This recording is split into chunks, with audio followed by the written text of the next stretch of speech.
Are you finding the classes easy to follow? Enjoyed Chetra's session? That's amazing. Okay. Any other mentor whose classes you've attended? Shrestha, how are you having an experience with Shrestha? Because usually most of the wins tag Shrestha. Okay, awesome. A lot of you loved it. Great. It's very good that you're attending other classes as well. Please do, because otherwise you will not be able to take full advantage of my classes, because usually I'll talk on a higher level or frequency probably because of the sheer nature of or experience that I've had. So if you're a beginner, you might actually find me more overwhelming than the others. So please do attend the classes regularly. Apart from that, of course, every Friday you have a session with me. So you can keep your schedule free for every Friday, 9 p.m. Today's class, I have decided that we'll be talking about the attention economy. Okay. I think the biggest change that has happened since the time I started freelancing and now, which is a gap of at least 8 years, is the attention span of people has reduced a lot. So when I was getting started, probably it was not very hard to get clients online. But with passing time, even though awareness has increased a lot about freelancing, maybe it's harder to get clients, right? Maybe you feel like there's so many people competing in the same marketplace, and it's largely because of the growth of the attention economy. Okay, how many of you are familiar with this term? Say yes. Are you familiar with this term, attention economy? You must have come across this online. You might have read about this in articles, papers. Attention economy. Okay, on a very theoretical level.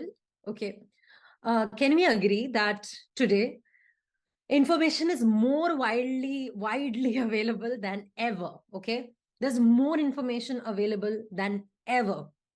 Okay, this is an information rich world. Okay, so this term actually comes from this piece from economist Herbert A. Simon. He wrote about how attention is becoming scarce because of the information overloading in the world. And he wrote this in 1971, before YouTube, before Reels. But this was something that was predicted. Okay. Because what happens is that in a world where there's such wealth of information, there's a dearth of something else, a scarcity of whatever it is that information consumes. Okay. It consumes the attention of its recipients. Every time you choose one video to watch about 10 life hacks, you are rejecting essentially 100 other videos. Okay. Every time you're watching one particular reel on a certain topic, you're rejecting 100 others. Okay. Maybe on the same topic. Okay. And what it means for you as a freelancer is that you are fighting for attention against other freelancers in the attention economy. Okay. Yesterday I was taking a session for so there's a YouTuber called Tech Burner, and he has an edtech product as well.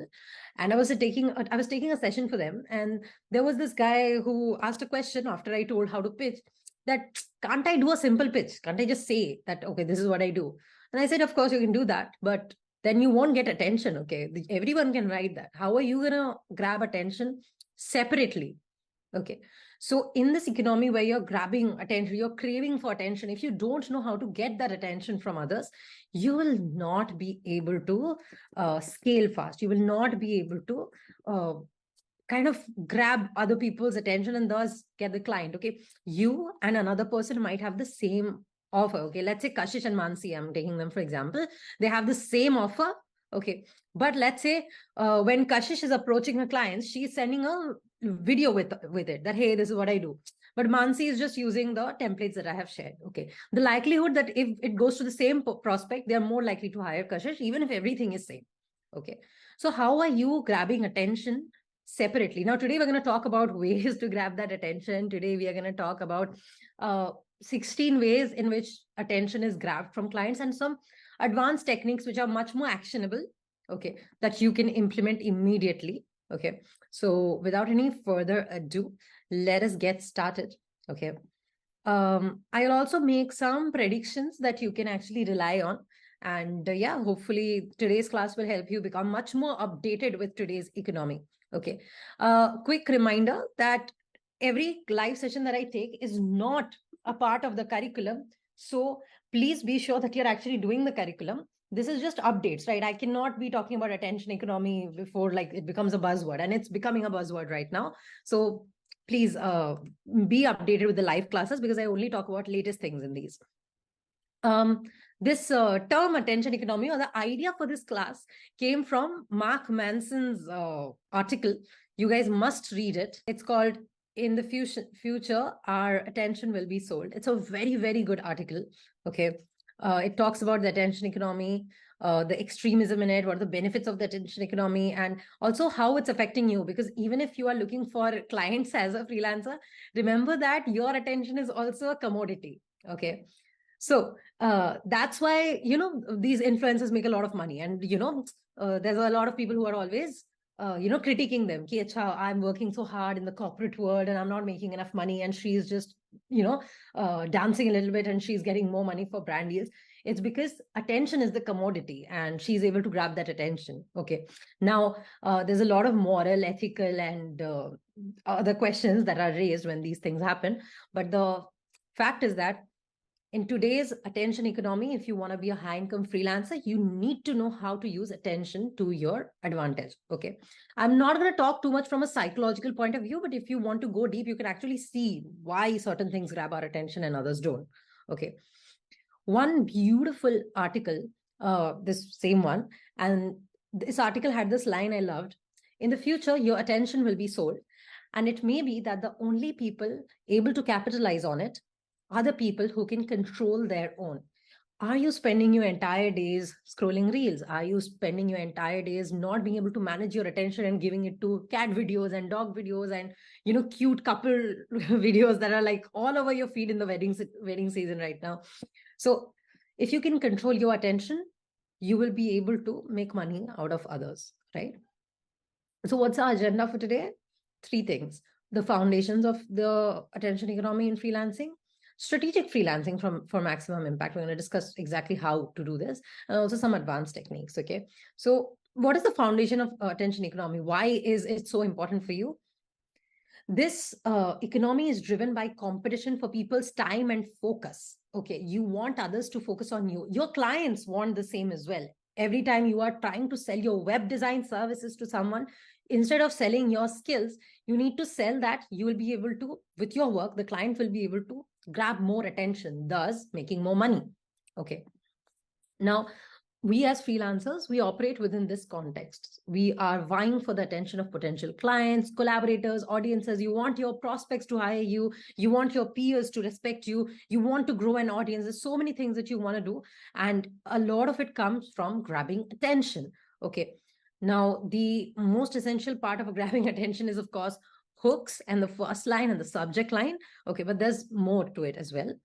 And if you want to thrive in this landscape, we as freelancers must strategically position ourselves, create compelling personal brands, and adapt to newest trends. Now, regarding compelling personal brands, of course, the entire course has curriculum module on it. So please do check that out. But what are the 4 major challenges we are facing today, or we are facing because clients are always having these things around them? The first one is information overload. Okay. Let's say you're a social media manager. Okay. You know that your services are amazing. Okay. The problem you're going to face is that your clients are seeing content each and every day. Okay. Your clients are seeing content each and every day that tells them that, hey, do these 3 things and your social media will grow rapidly. Your client is seeing content like 5 hacks, 5 hashtags to use. So a lot of times your client is feeling that they can figure things out on their own, which is not the case, of course. But since there's so much information online, it can give a false sense to the client that they can figure things out on their own. Okay. So that is the first challenge you'll face in attention economy. Because of so much information, your clients feel like they know better than you. And this is something a lot of people face. Like you will go to tell a client about something and the client will be like, but maine to aise dekha tha. And that becomes a problem for sure. Okay. Number 2 is short attention spans. Okay. In the digital age, of course, attention span is shrinking and prospects quickly lose interest if your communication is not concise, if your mail is not eye-catching, if you've not sent a unique pitch. Okay. If it's not immediately clicking with them, they will ignore it and move on. Okay. The third challenge is, of course, competing freelancers. The freelance marketplace is highly competitive. Okay. 2 years ago, I think a lot of people didn't know the value of a personal brand. But today, with so much awareness, so much courses like myself and my competitors, of course, there's more people than ever who are building very strong personal brands, which makes it harder for a client to understand whether you are the right hire or the other person is. Okay. So it makes it very hard for you in general to convince someone that, hey, I am the legit person to hire. Okay. And there's no real way to do that. Okay. Only attempts. Okay. And lastly, attention economy means that a lot of clients are always juggling between mails, social media, projects, their own clients. So this means that they have lesser time to connect with you, right? I have so many messages pending. Okay. Like a couple of days ago, I got 10 messages from a single person because I've not replied. And I'm like, I cannot reply to people. Okay. I hate replying in general. And then I'm always working. So unless something demands my immediate attention and someone's dying or someone's a client, I usually don't reply. Okay. So a lot of people get very caught up in things, and clients are, of course, no exception. So there's been times that prospects have converted even after a month or two, just because they are really, really busy. So you need to remember not to stop following up. Okay. So these are four major challenges that I have noticed that have happened because of the attention economy getting worse. And of course, these were not the case maybe 3, 4, even 5 years ago, but it's only growing. Okay.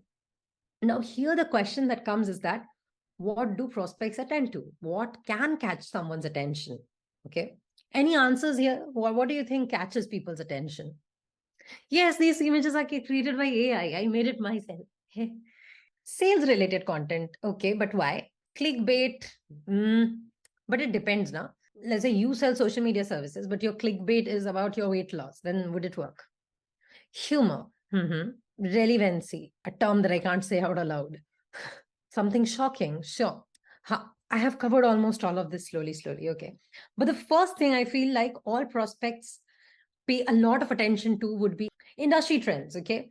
So, for example, if you are working in the edtech industry, a couple of months ago, there was this brand called Front Row, which closed. And the industry trend back then was to write about it and write about why they think it didn't work from a marketing point of view, business point of view.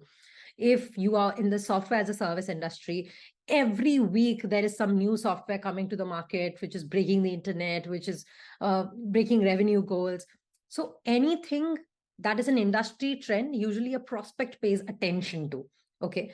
You don't need to, when I'm talking about a prospect's attention, I'm not talking about their attention as a human, but rather as a prospect. Okay. So if somebody is a fitness coach, okay, I don't need to, tell them ki Aishwarya ka divorce ho raha hai ya nahi. Okay, they might be Indian, maybe that will catch their attention, but that is not relevant to them in context of my work. Okay, what is relevant to them is to know ki how much is fitness industry in India growing.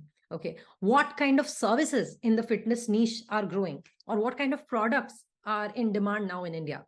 Okay, what kind of fitness brands are growing rapidly? Fitter has raised funding, if I'm not wrong again.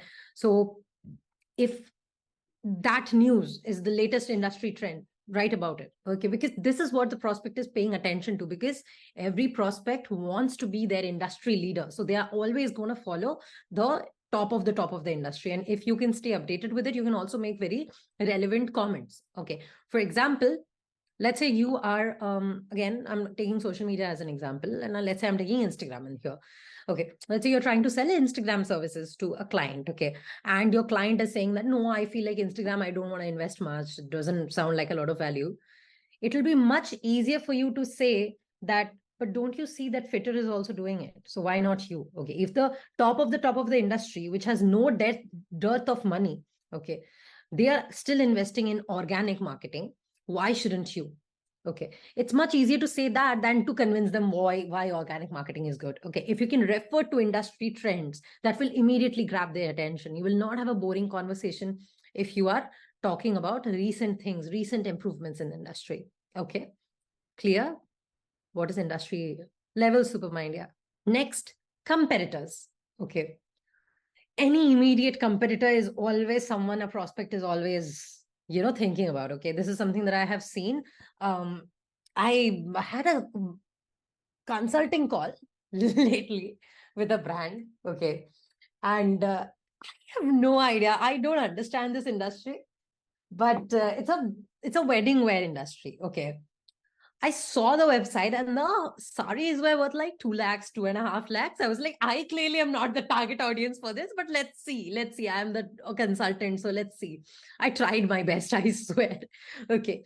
Um, but the first thing that I asked the client when I was trying to, have that call is that I'm seeing that your competitors are selling these things at much lower rate. So why are you uh, selling them at such a high rate? Okay. And they became really, really defensive about it. And what it told me, and that's not a bad thing, by the way, what it told me is that that is an avenue to market with. Okay. So if they are so aware that their competitors sell at lower prices and they are selling premium, then I, as a marketer, I would probably say that, okay, so that's exactly why you should hire an agency like us, because we are going to be able to give your brand that premium feel that an average agency won't be able to do. Okay. Don't you think that is very important, considering that you are not like other competitors? Okay. So that is something that will grab their attention much more than saying that, okay, we can do it for you. Right. So this is something that you should always remember. Prospects pay a lot of attention to a conversation which mention their competitor, but they do get defensive, they do get offensive too. So you have to be very careful when you're having that conversation. Okay. Well, the biggest tip I will give is that don't pass a personal opinion. You should never say whether you like their competitor or not. Okay. So for example, the immediate competitor of the client's brand, I would not name the client, but the client's brand would be a brand like Suta. Okay. I mean, some females may know the brand. It's called Suta. So I would never say that, oh, I have seen Suta. It's a risky thing to do. Also, risky thing to do is to say ki it's not a good brand, they're overpricing, whatever. Don't pass any personal comments when you're in a conversation with a prospect, you're talking about competitors. Okay.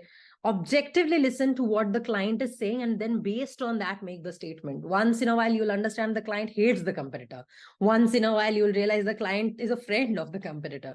Okay. So be very careful with your words, because it can actually harm your reputation in the industry if you're not. Okay. Don't be afraid of mentioning competitors, because I feel like that's one of the easiest ways to grab attention, that, hey, work with me, I'll help you stand out against your competitor. And lastly, revenue growth. Okay. A major factor that a prospect will always love to work with you for will be growing their revenue.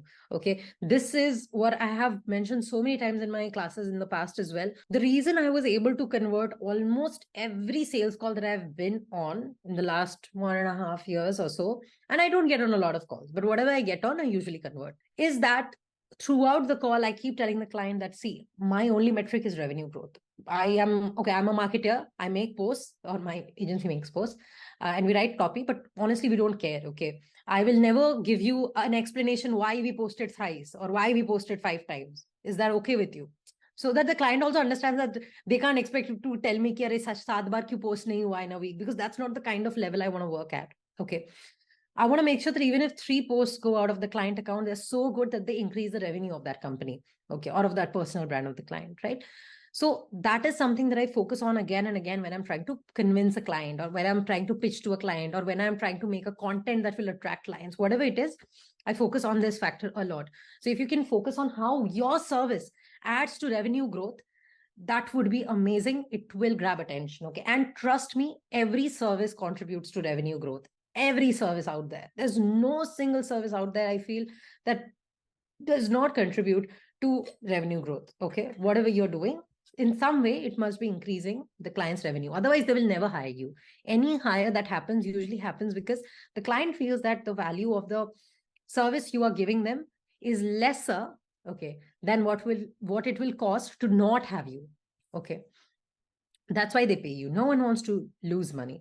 Example of video editing: better edited videos means better retention. Better retention means more people clicking the call to action at the end. More people clicking the call to action in the end means more sales for the company, probably, right? More engagement. Okay. So this is what prospects majorly pay attention to. Okay. Anything, I'm not saying there's nothing else they pay attention to. Okay. I would say they pay attention to customer feedback also. Okay. So if you can open your mail or open your pitch with let's say a review you found for them, okay, and it can be, let's say, a 3-star review, okay, and you can say that, hey, I saw that someone wrote that your website is not very functional, okay, why don't I help you fix it? Okay, that would be amazing. Instead of saying that let me do it for you, you're telling them, hey, this is what your customers want, so can I do it for you? That will also grab their attention much stronger than a simple pitch. Okay, so you can do that. Okay, and you can easily find lots of reviews for any company online, right? Yes, you can use these things for outreaching. First would be novelty, new things, unusual things.